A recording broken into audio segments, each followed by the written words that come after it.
Hello everyone, this is Nilofar Neha Khan and welcome to our YouTube channel Shikshalay. तो आज हम बात करेंगे जो चंडीगढ़ पीआरटी की जो वैकेंसीज रिलीज की गई थी परमानेंट टीचर्स की, उसके बारे में बात करेंगे। एक तो खुशखबरी ये है कि बीएड जिन बच्चों ने सीटेट अभी क्वालिफाइड किया है तो वो लोग अब फॉर्म फिलअप कर सकते हैं, क्योंकि इसकी जो डेट है वो एक्सटेंड कर दी गई है।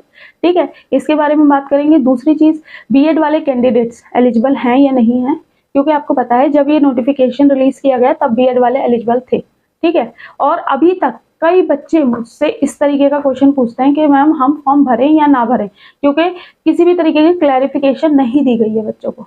ठीक है, अभी 2 नोटिस रिलीज किए गए हैं, और क्या नोटिस हैं, किस तरीके से चीजें उसमें बताई गई हैं, और क्या बीएड वालों को अप्लाई करना चाहिए, और जिन्होंने अप्लाई किया है, ठीक है, तो क्या उन लोगों की फीस रिफंड हो सकती है या नहीं हो सकती, सारी चीजें आज की वीडियो में डिस्कस करेंगे। और होप सो आपके ये डाउट्स क्लियर हो पाए जो भी आपके इस टाइम चल रहे हैं। ठीक है, तो एक चीज मैं आप लोगों को क्लियर कर दूं, जब ये नोटिफिकेशन रिलीज किया गया था तो इसमें बीएड वाले कैंडिडेट्स एलिजिबल थे। ठीक है, और लेकिन आपको पता है सुप्रीम कोर्ट का फैसला आया कुछ दिन बाद, जिसमें कि ये कहा गया कि ऑल ओवर इंडिया से मतलब बीएड वाले कैंडिडेट्स जो हैं वो पीआरटी में एलिजिबल नहीं होंगे।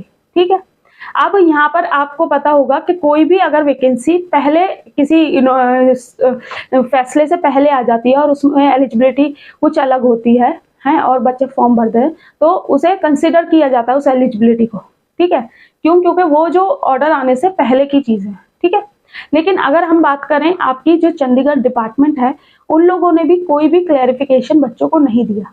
और एक चीज मैं आप लोगों को बता दूं कि यहाँ पर क्लैरिफिकेशन ना देने का भी एक बहुत बड़ा रीजन है कि बच्चों से ज्यादा बच्चों को फॉर्म भराए जाए।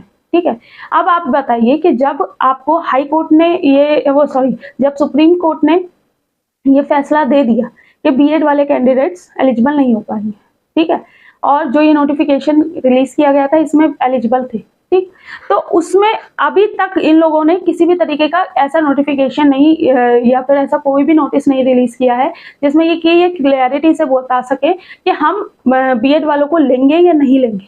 ठीक है, वही नोटिस अभी तक चलता हुआ आ रहा है। ठीक है, अब इसी वजह से कई बच्चों ने फॉर्म भर दिया और कई बच्चे अभी भी परेशान है कि हम भरें या ना भरें।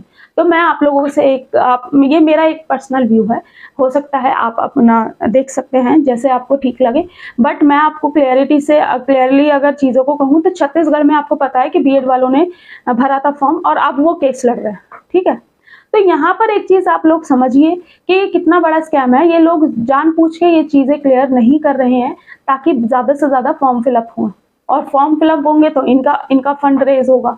ठीक है, तो अब ये सारी चीजें आप पे डिपेंड करती हैं। अगर आप फाइनेंशियली इतने स्ट्रांग हो कि आपके ऊपर 1000-2000 से कोई फर्क नहीं पड़ता तो आप फॉर्म भर सकते हो। ठीक है, लेकिन अगर आपको लगता है कि कोई चीजें चेंज हो सकती हैं, कुछ संशोधन हो जाएगा या फिर इस तरीके की चीजें लगती हैं, तो देखिए वेट भी कर सकते हो। ये सारी चीजें मैं आपके ऊपर छोड़ रही हूँ, क्योंकि बच्चे मुझे कॉन्टिन्यूसली इस तरीके से क्वेश्चन पूछते हैं कि मैम हम भरे या ना भरे। ठीक है, तो अब ये सारी चीजें आप पे हैं, क्योंकि उनके हिसाब से तो बीएड वाले एलिजिबल हैं। ठीक है, लेकिन जो सुप्रीम कोर्ट के अकॉर्डिंग एलिजिबल नहीं है। ठीक है, अगर बाद में आपके साथ कोई दिक्कत होती है तो फिर आपको थोड़ा सा मतलब सिलेक्शन होने के बाद अगर रिजेक्ट किए जाते हो तो अपने आप में ये काफी मतलब बच्चों के लिए वो होगा दुखदाई कि मतलब इतनी मेहनत करने के बाद ऐसा चीजें देखने को मिली। ठीक है, और रही बात जिन बच्चों ने पहले फॉर्म भरा है, ठीक है, और उनकी फीस रिफंड होगी तो या नहीं होगी, तो ये तो चीज आप भूल ही जाइए कि गवर्नमेंट किसी बच्चे को फीस रिफंड करेगी। ठीक, क्योंकि इस टाइम अगर मैं बात करूं तो जो एक टीचिंग जो कैटेगरी में जो बच्चे आ रहे हैं ना, वो मिडिल क्लास फैमिली से, जिनके लिए 500 रुपये भी मायने रखते हैं, 100 रुपये भी मायने रखते हैं और 1000 भी मायने रखते हैं।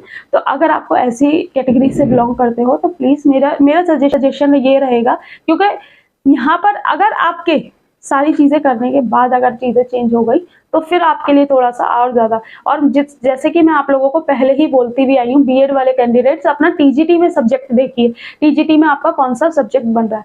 टीजीटी में भी अगर किसी बच्चे का होता है कि किसी का कहीं भी सब्जेक्ट कॉम्बिनेशन नहीं बैठ रहा, जैसे कि कॉमर्स वाले हो गए और भी बच्चे होते हैं, तो आप पीजीटी में देखिए कि पीजीटी में आपका कौन सा सब्जेक्ट बन रहा है। देखिए मैं सीरियसली बताऊं, वहां पर ज्यादा मेहनत करिए। ठीक है, जहां पर आपको पूरी श्योरिटी हो कि हाँ आपका अगर आपने 100% दिया, आपका सिलेक्शन हुआ, तो वहां पर से आपको निकाला नहीं जाएगा। ठीक है, तो वहां आप अपना 100% या 200% भी दोगे ना तो वो वर्थेड होगा।